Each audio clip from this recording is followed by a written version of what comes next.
Hello everybody, this is Ryan Shields, the youth minister here at St. Joseph's, and today we're going to talk about the church, and more specifically, we're going to talk about the laity and those who are in consecrated life.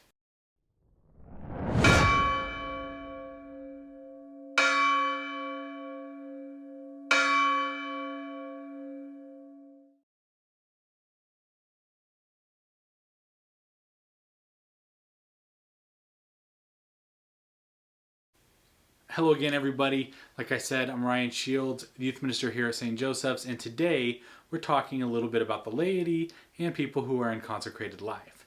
Now, in previous videos, we talked about the church kind of as a whole, and we talked about the structure of the church that runs the church. But what about everybody else, right? Like I said in the beginning, the church is all of us. And so what is all of our role? Well, we're going to talk about that.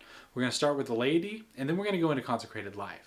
So let's start with us first, the laity. What it means to be part of the laity is really only that we're not ordained members of the church and we're not in consecrated life.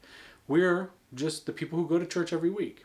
And some might think that means our role is less important, but it's not. Our role is actually the most important. I like to think of us as the Marines, but instead of the few and the proud, we're the many, right? And the reason why we're like the Marines is because the Marines are often described as the tip of the spear when it comes to the military. Well, we're like the tip of the spear when it comes to the church. And I say that because we're the first point of contact that people who aren't Catholic will normally get with the Catholic Church. You see, when we're baptized and confirmed into the church, what we're doing is we're taking on a role as priest, prophet, and king. And I'm going to key in on one of those things here, the prophet. You see, we are to go out and to spread the word of God. We're to go out and live our lives in a way that attracts others to the church.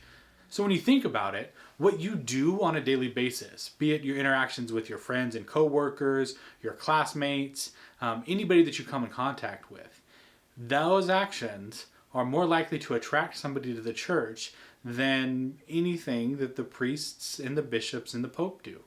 Yeah, that's right. When somebody finds out that, hey, this person's a good person, hey, I like what they stand for, I know they're Catholic, they're going to come to you, they're going to say, well, what is it about this church?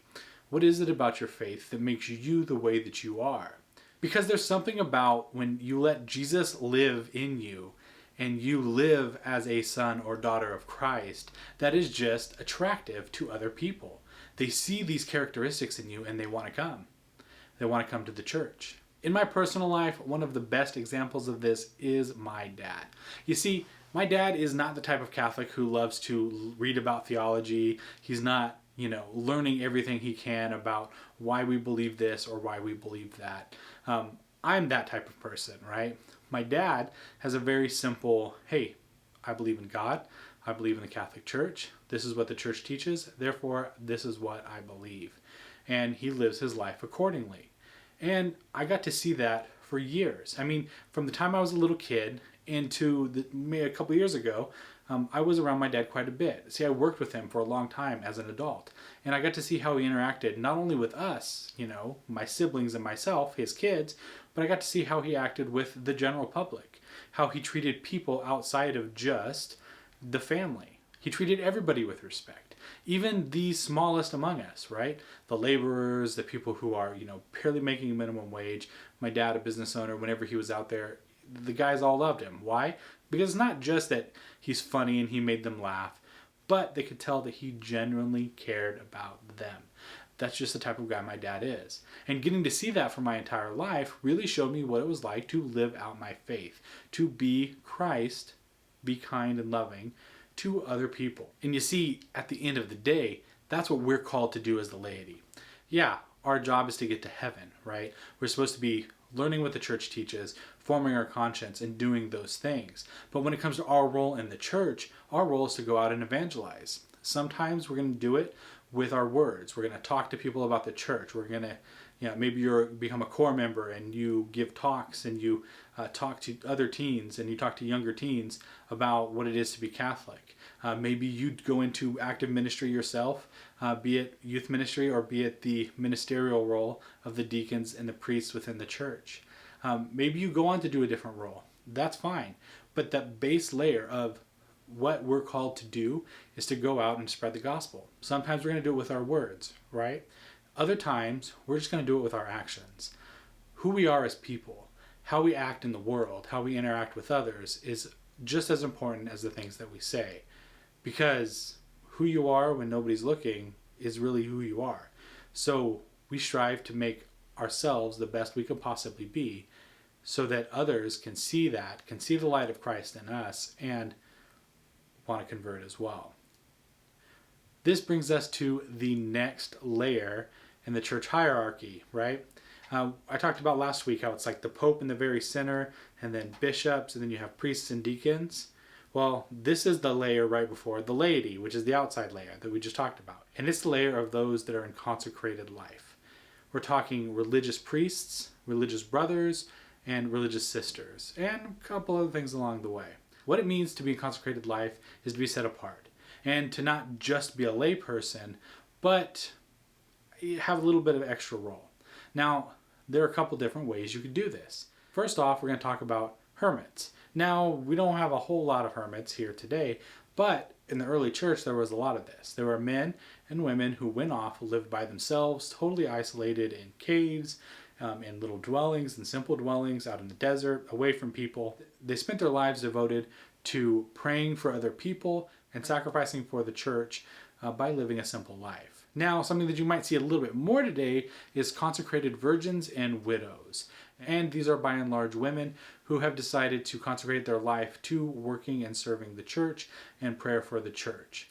Now we're going to go on the most popular, probably the most well-known of these consecrated lives, the consecrated types within the church, and it's those who are in religious life.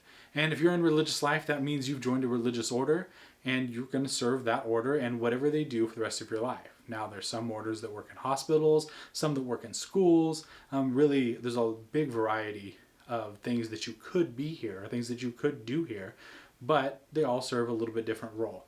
You would find the one that best suited you and what you were good at and what you felt God was calling you to do. Then you would discern with that religious order to see whether or not you fit in. And then ultimately you would take vows, right? Anybody who's in a religious order has taken vows of poverty, chastity, and obedience to their religious superiors. So if you're going to live this life, you're going to be vowing to be chaste. You're going to be vowing to live a life of poverty, owning nothing, and obedience to your religious superiors. Now, some of the people in religious orders are priests, right? They would just be considered at this point religious priests instead of just a religious brother, right? So men who are in religious orders, they're often referred to as brother, and women who are in religious orders are often referred to as sisters, right? Either a brother for a male or a sister for a female. You're living your life devoted to a specific area and living in a religious community or with other religious brothers and sisters, likely, and fulfilling the promises and the mission of your order. Now, some of the more famous ones that I can think of off the top of my head are the Dominicans, Franciscans, the Jesuits, the Benedictines, and a multitude of others. I don't want to keep going because I'm definitely going to forget some, and there might be some of you out there who really love one or the other, and I might have forgotten it, and I really apologize if that's the case. So this completes the different layers of the church. We start off with the laity, which is going to be the largest group of people. Then we're going to get into religious brothers and sisters. And then we're going to go into priests and deacons, and then bishops, and then the Pope, ultimately in the very center. I hope you enjoyed this little bit about the church and about our roles in it and about different people's roles in it. And I hope it really brought you a little bit more understanding into who we are as Catholics and what we do. Now let's get into our Saint of the Week. This week we're going to be talking about Josemaria Escriva.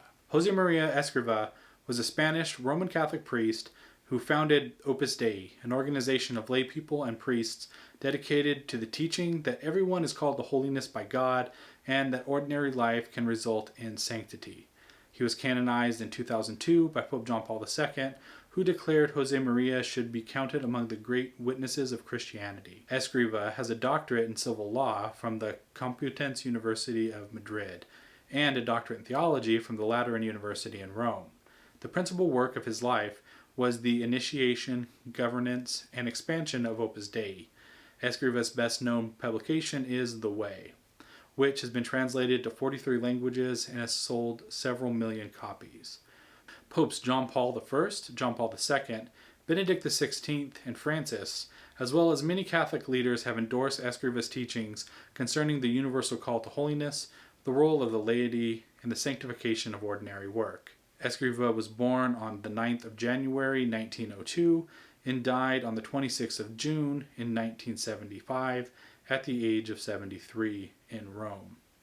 His feast day is the 26th of June, and he is the patron of the organization which he founded, Opus Dei, and also people with diabetes. One of the main reasons I chose Josemaria Escriva for this week was because he taught that the role of the laity was very valuable to the church. You see, there's always been kind of this thought that the priests and the religious orders and the bishops and the pope, they do the work, and we just go to mass.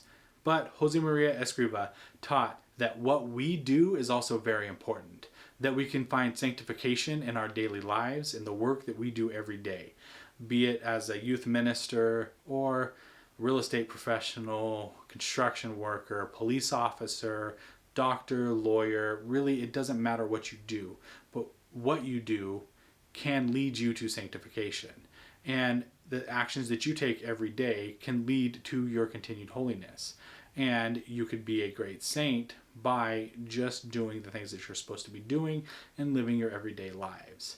We have Josemaria Escriva to thank for this teaching, and part of his teachings, part of what he stood for, was actually adopted by the Universal Church during the Second Vatican Council. The universal call to holiness, that language, originally coined by Josemaria Escriva, was included in the documents of the Second Vatican Council for all of us as part of the foundation of the church and what we believe.